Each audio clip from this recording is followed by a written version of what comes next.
As you know, Twitter is a bad place. You're best staying away from it. It's the natural habitat of the loony left, fake news and vile abuse, which makes it the perfect place for the Chinese Communist Party to take its latest unreasonable, unfriendly, uncouth and undiplomatic swipe at Australia. This tweet has further escalated the rift between Canberra and Beijing. It shows an Australian soldier with a bloodied knife at the throat of a child. The soldier is saying, "Don't be afraid, we're coming to bring you peace."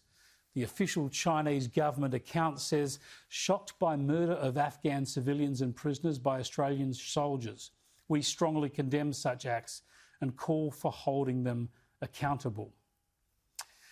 Now, there is plenty to say here, but let's start with what this says about the troubled relationship. China has hit Australia with trade sanctions. It's refused to engage with our ministry and leadership. It's slapped tariffs on our products and kept more than 60 coal ships waiting offshore. But this takes the posturing to another level. This is personal. This is a disgraceful slur against our armed services, our country and our people. This is a ruthless communist dictatorship daring to criticise a nation that has sent generations of soldiers to war in conflicts around the world, always in the name of liberty and fairness. Indeed, in the Second World War, we helped turn back the Japanese, who had subjugated, slaughtered and mistreated the people of China.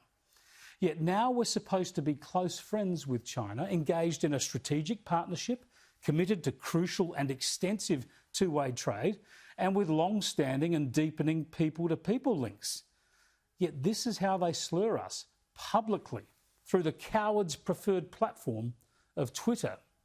No wonder the Prime Minister was furious. Australia is seeking an apology from the Ministry of Foreign Affairs from the Chinese government for this outrageous post.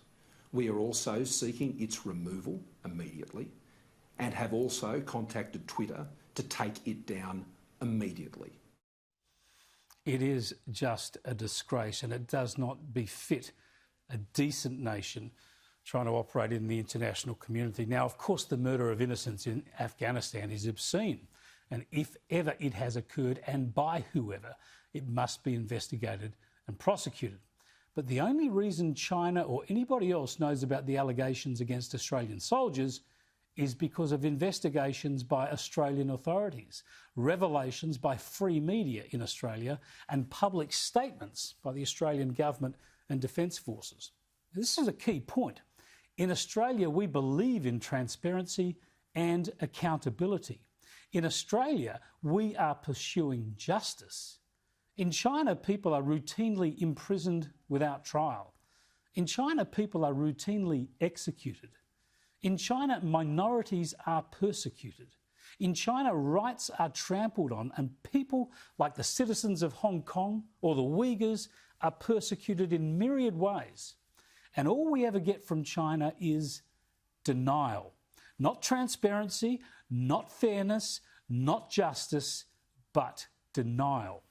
In this case, China has chosen to escalate the tensions in this relationship by looking to denigrate our nation with the alleged actions of a few. Alleged actions relentlessly pursued by our own government and authorities. The hard reality here is that China is targeting us in a malicious way. Scott Morrison is doing the right thing.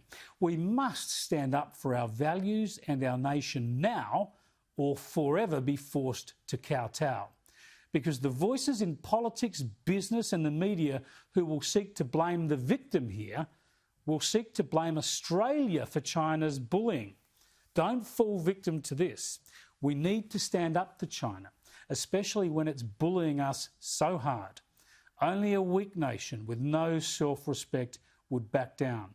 And you will find that most of the people who will bow to China in this dispute will have a political axe to grind or a lot of money at stake.